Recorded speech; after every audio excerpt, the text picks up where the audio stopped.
Այն տրվում է հաշվիչ հանձնախմբի նախագահ Լիլիթ Մինասյանին հրապարակելու համար քվեարկության արդյունքները։ Շնորհակալություն, հարգելի գործընկերներ, ազգային ժողովի տարածքային կառավարման եւ շրջակա միջավայրի պահպանության հարցերի մշտական հանձնաժողովի նախագահի պաշտոնում ընտրվելու համար առաջարկվել է Իրինա Յոլյանի թեկնածությունը։ Ազգային ժողովի 105 падգամավորներից քվեարկությանը մասնակցել են 102-ը։ Քվեատուփում արկա էր 102 քվեաթերթիկ, որոնցից անվավեր է ճանաչվել 1-ը։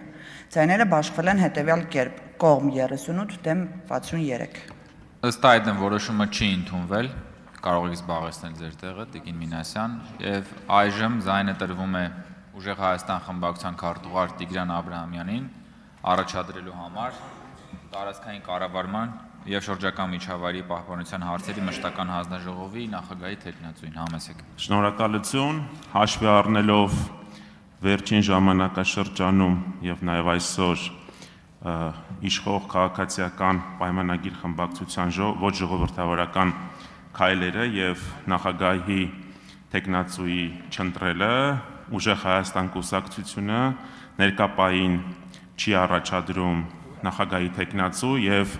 հայտնում է, որ նախագահի թեկնածու առաջադրելու է կանոնակարգ օրենքով եւ օրենսդրությամբ սահմանված ժամկետում։ Շնորհակալություն։ Հավանիչ տեսանյութը եւ բաժանորդագրվիչ նորությունները բաց չթողնելու համար